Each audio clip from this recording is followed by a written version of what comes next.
productivity. These are facilitated from farmer-centric policies, income support, coverage of risks through price insurance support, promotion of technologies and innovations through startups. Empowering the earthly, the Yuva. Our prosperity depends on adequately equipping and empowering the youth. The National Education Policy 2020 is ushering the transformational reforms. PM Schools for Rising India, PM Shri, are delivering quality teaching and nurturing holistic and well-rounded individuals. The Skill India mission has trained 1.4 crore youth, upskilled and reskilled 54 lakh youth, and established 3,000 new ITIs. A large number of institutions of higher learning, namely 7 IITs, 16 triple ITs, 7 IIMs, 15 AIMS, and 390 universities have been set up. PM Mudra Yojana has sanctioned 43 crore loans aggregating to 22.5 lakh crores of rupees for entrepreneurial aspirations of our youth. Besides that, Fund of Funds, Startup India, and Startup Credit Guarantee schemes are assisting our youth. They are also becoming Rozgar Data. The country is proud of our youth scaling new heights in sports. The highest ever medal tally in Asian Games and Asian Para Games in 2023 reflects a high confidence level.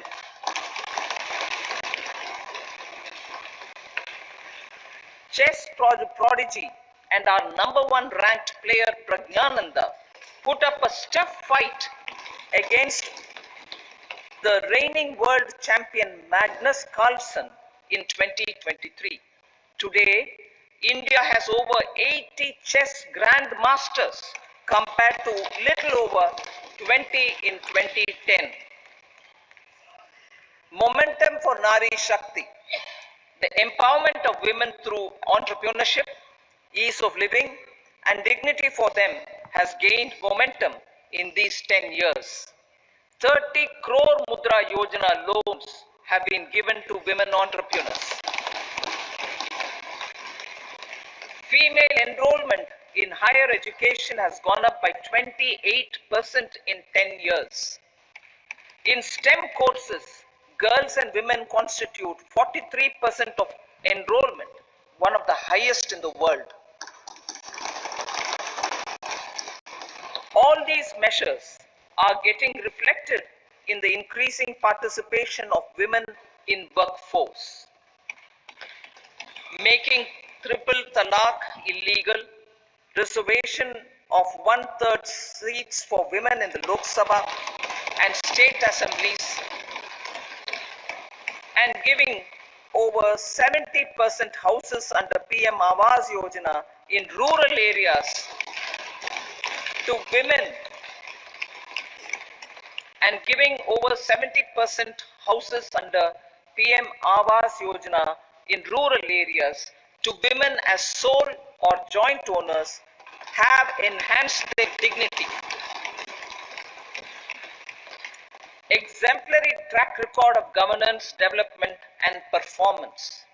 Besides delivering on high growth in terms of gross domestic product, the government is equally focused on a more comprehensive GDP, that is, governance, development, and performance. Our government has provided transparent, accountable, people-centric, and prompt, trust-based administration with citizen first and minimum government, maximum governance approach. The impact of all-round development is discernible in all sectors.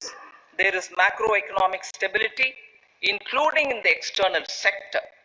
Investments are robust. The economy is doing well. People are living better and earning better with even greater aspirations for future. Average real income of the people has increased by 50%. Inflation is moderate.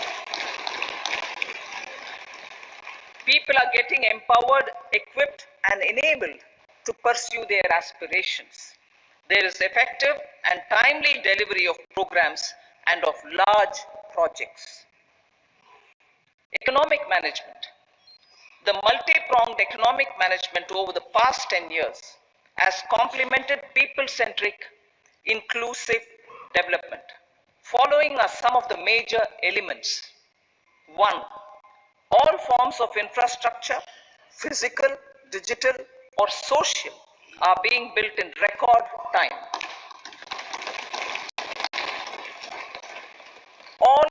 Number 2, all parts of the country are becoming active participants in economic growth. Number 3, digital public infrastructure, a new factor of production as in the 21st century, is instrumental in formalization of the economy.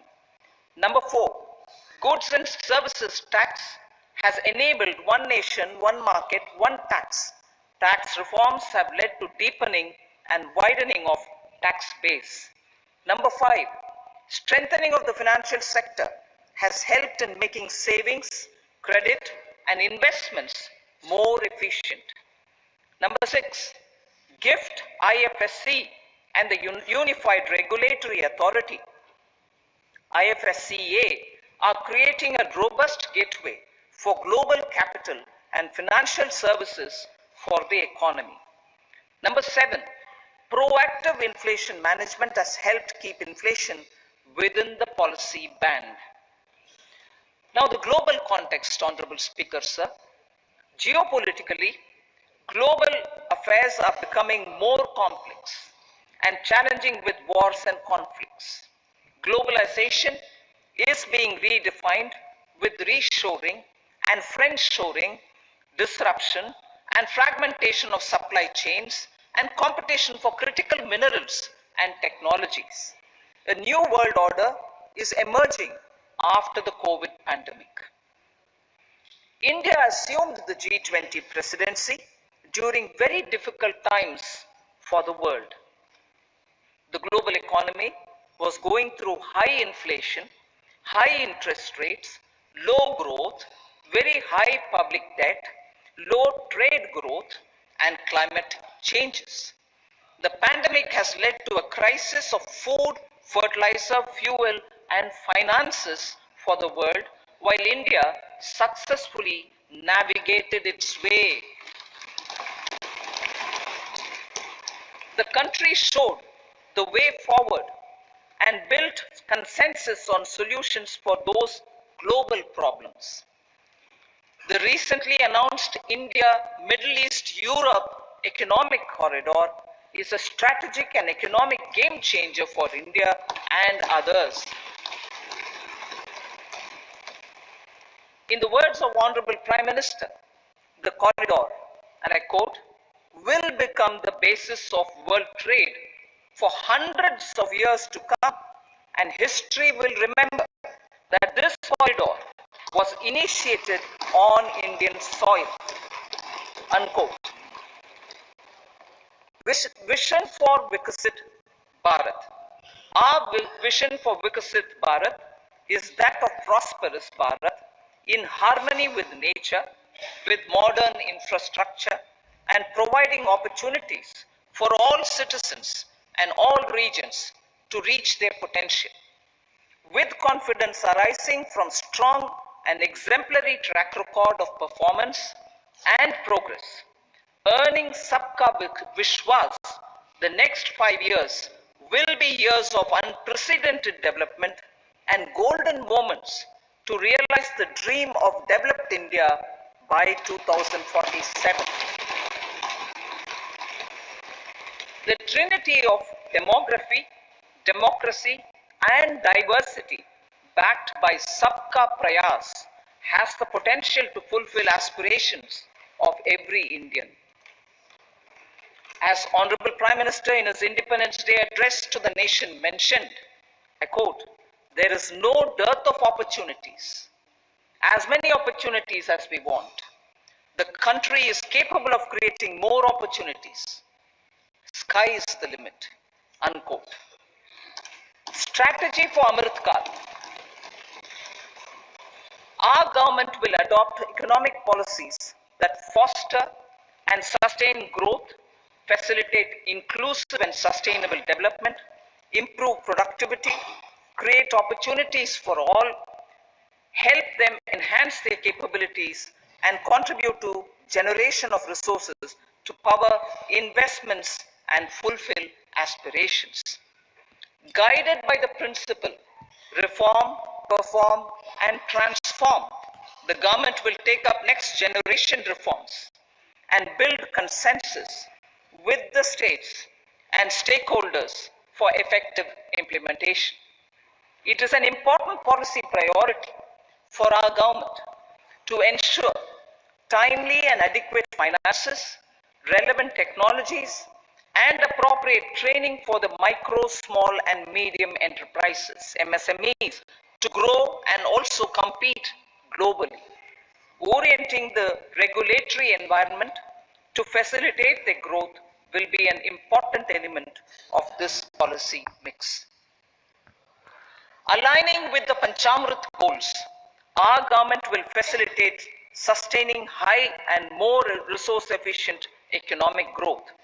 This will work towards energy security in terms of availability, accessibility, and affordability. For meeting the investment needs, our government will prepare the financial sector in terms of size, capacity, skills, and regulatory framework. Aspirational Districts Program. Our government stands ready to assist the states in faster development of aspirational districts and blocks, including generation of ample economic opportunities. Development of the East. Our government will pay utmost attention to make the eastern region and its people a powerful driver of India's growth.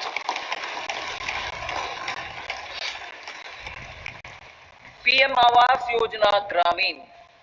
Despite the challenges due to COVID, implementation of PM Awas Yojana Gramin continued, and we are close to achieving the target of 3 crore houses. 2 crore more houses will be taken up in the next 5 years to meet the requirement arising from increase in the number of families. Rooftop solarization and Muft Bijli. Through rooftop solarization, 1 crore households will be enabled to obtain up to 300 units free electricity every month. This scheme follows the resolve of Honorable Prime Minister on the historic day of consecration of Sri Ram Mandir in Ayodhya. Following benefits are expected. Savings up to 15 to 18,000 rupees annually for households from free solar electricity and selling the surplus to the distribution companies. Charging of electric vehicles. Entrepreneurship opportunities for a large number of vendors for supply and installation. Employment opportunities for the youth with technical skills in manufacturing, installation, and maintenance. Housing for middle class. Our government will launch a scheme to help deserving sections of the middle class, and I quote from Honorable Prime Minister's words, living in rented houses or slums or chawls and unauthorized colonies, unquote, to buy or build their own houses.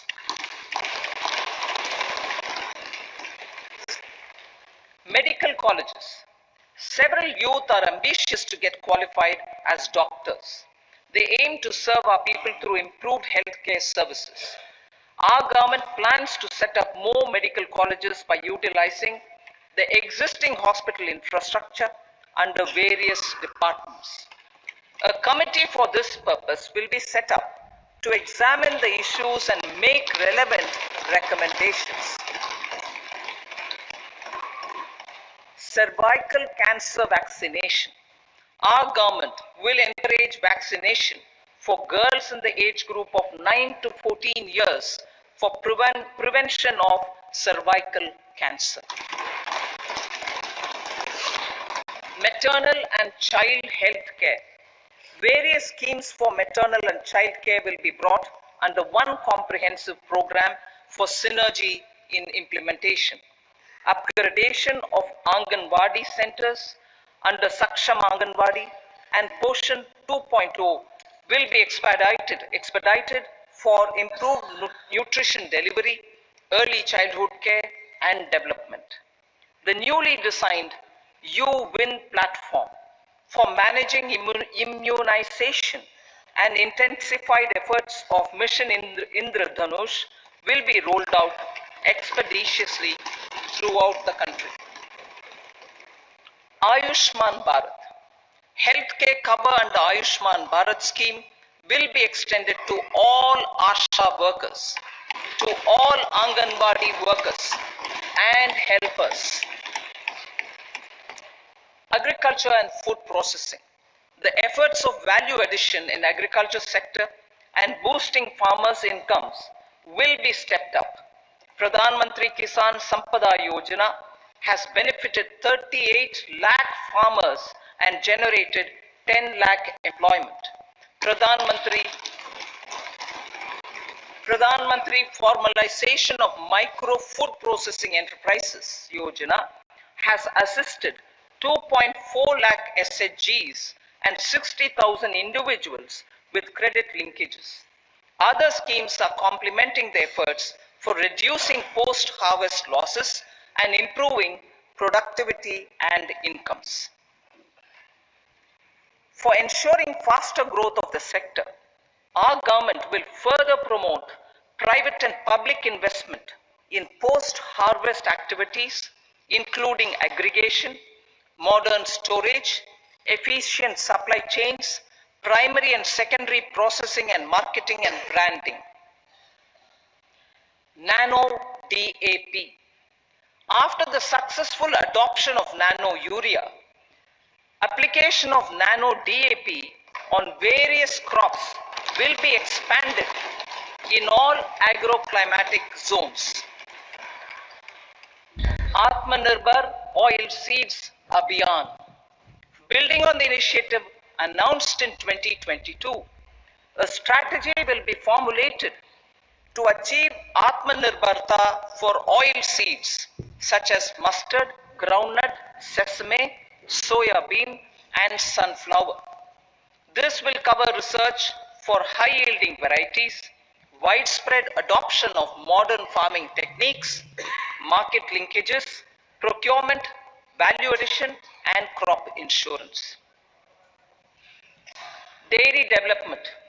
A comprehensive program for supporting dairy farmers will be formulated. Efforts are already on to control foot and mouth disease. India is the world's largest milk producer with